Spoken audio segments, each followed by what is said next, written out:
Good morning. This is day 95. As you can see, I am in a hotel and not on trail.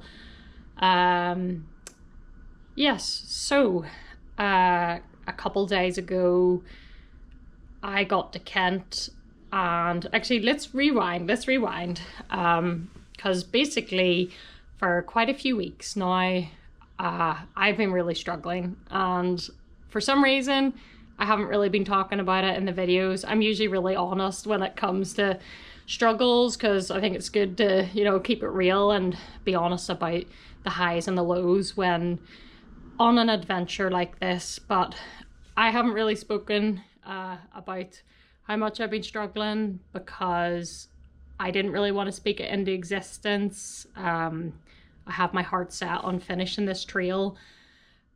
So I just kind of put the blinkers on and was ignoring all the flashing lights that my body was giving me until I had to stop.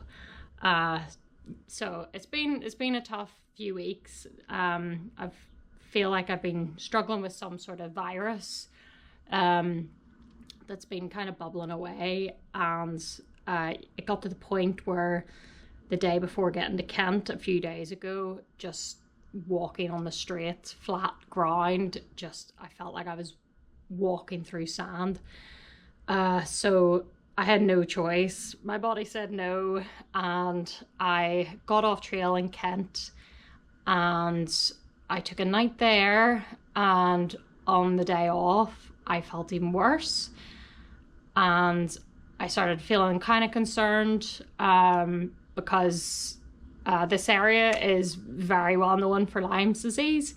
So I thought better be safe than sorry. And I phoned up the local hospital, and they were really, really nice. They said we get hikers all the time, and you won't be the first, you won't be the last to be coming in, and it's a really good idea to just come down and get a Lyme's test.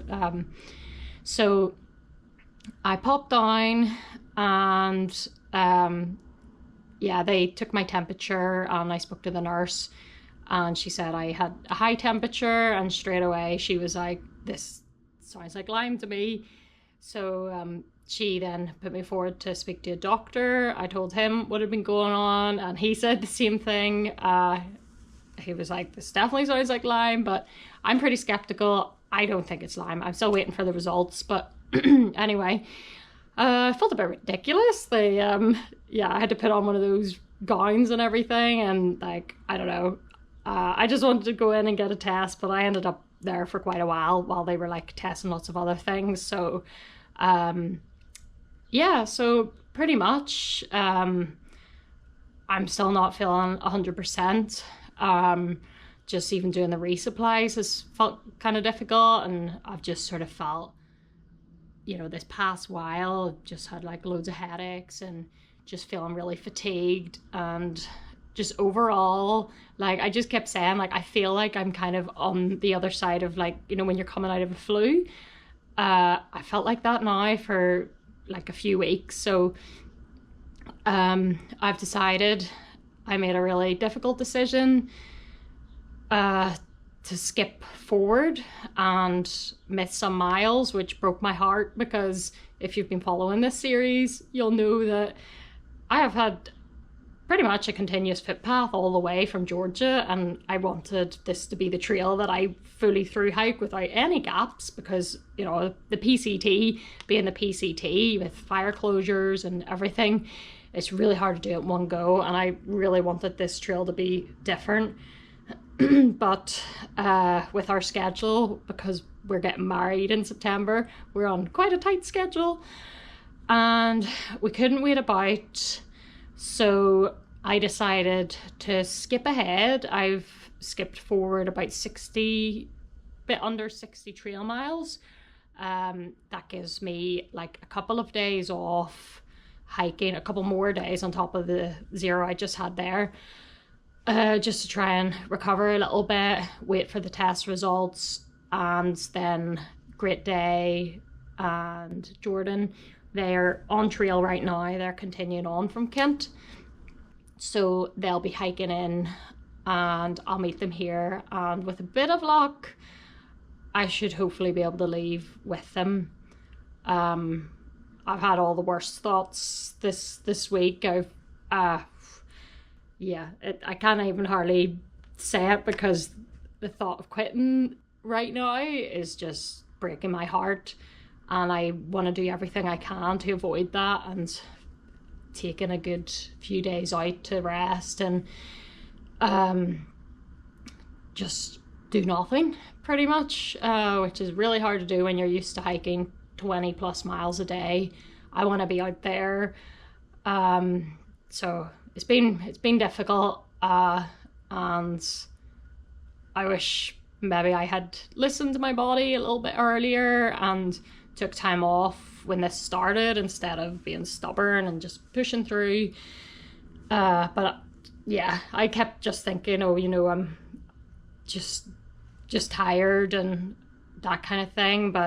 And the heat wave, all that, like, it's kind of hard sometimes to know when you're sick or when you're just really tired, because hiking the AT is hard.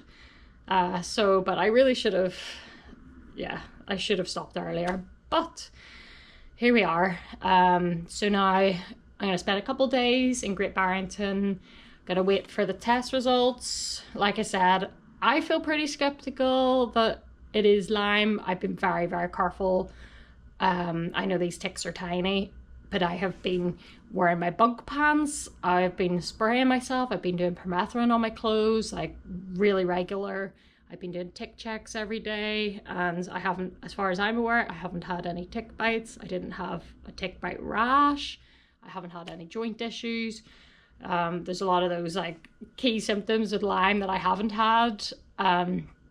So I personally feel like it's just being like, a virus of some form. I'm not sure what, but I'll find out in a couple of days.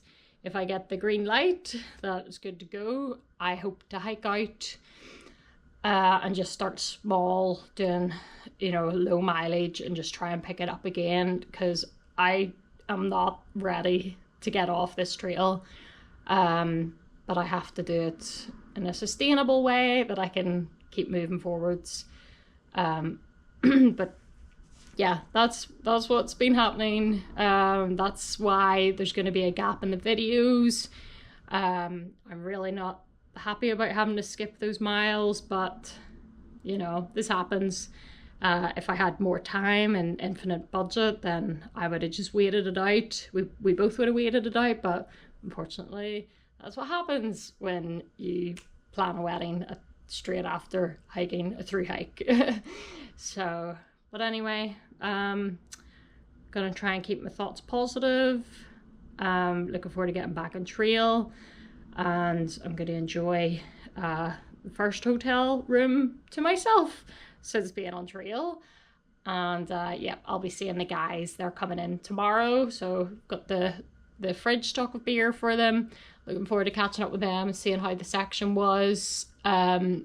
We are at a bit over 1,500 miles now, and we're now in Massachusetts, so they will have crossed another state border, which I'm really sad to have missed, but hey ho.